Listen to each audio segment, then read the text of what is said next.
Applied Materials stock is at about $183 now, and not long ago it was at $254.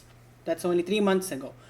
In this video, I'm going to talk about whether it can get back there or not. And in doing so, I'm going to cover Applied Materials business model briefly. Then I'm going to cover their financials, and finally I'll do a valuation.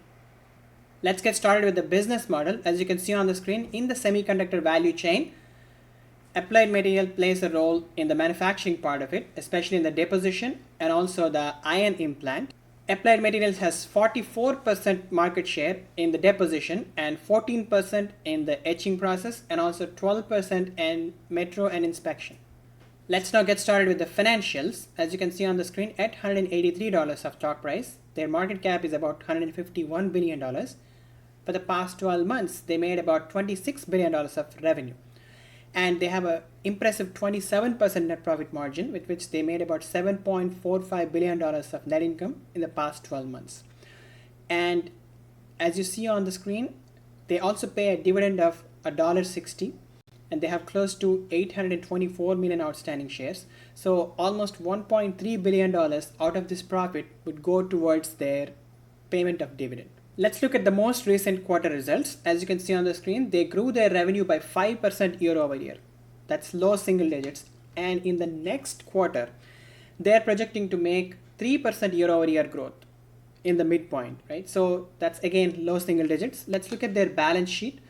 They have $12 billion of cash and cash equivalents and $6 billion of long-term debt. So their net cash in hand is about $6 billion. So that's a healthy balance sheet. Let me show you one snip about their revenue growth rate, because I talked about 5% growth rate and in this quarter and 3% growth rate next quarter, right? And it's been very similar even in the past. Since 2022, as you can see on the screen, the revenue growth rate on an average is in the low single digits. And it's very typical for companies like Applied Materials, which are in the cyclical industry and also very saturated. Let's now move on to the valuation. And before I do that, I want to clarify that this is not financial advice. I'm not qualified to give financial advice. I'm simply recording my thoughts about Applied Materials. Let me show you two cases. One case with reasonable assumptions, the other one with hype and high multiple. In the reasonable assumptions case, in 2024, we do know that they're going to make about $26.5 billion of revenue.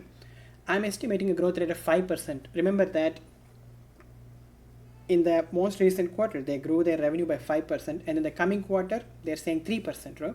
So 5% year over year, I think is reasonable. They're not going to get to double digits, in my opinion, unless something changes really drastically. In 2028, I'm projecting $32 billion of revenue, net profit margin of 28%. They can make close to $9 billion of net income. I'm estimating a multiple of 25. You can say they may deserve a much higher multiple. So in that case, you can apply. But cyclical companies like this with low single digit revenue barely get a 15 to 20 multiple. But since we're in a high hype cycle with the semiconductors, I'm giving it a multiple of 25, which I think is slightly more than reasonable. With that, their market cap in 2028 would be about $225 billion. Currently, they have 824 million outstanding shares, right? But in the next 4 years, they're going to make some profit. After paying the dividend, they will have some cash left. So they will do something with that profit. So I'm estimating that they're going to buy back 10% of their shares, about 12% of their shares, with which they will have 700 million outstanding shares. When I divide the $225 billion of market cap with 700 million outstanding shares, I get a stock price of $311. Currently, they're at $184, right? So that's about 69% gain in 4 years, and that's going to beat the index. Let me show you the high multiple case when there is hype.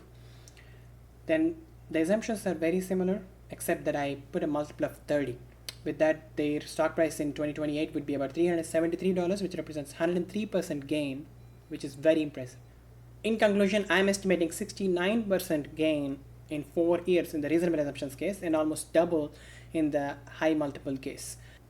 Personally, I do not like cyclical companies, so I'm not going to touch this stock, but I don't think it's a bad idea to buy the stock at this price to have good gains in the next 4 years. Let me know your thoughts in the comments. Thank you so much for watching.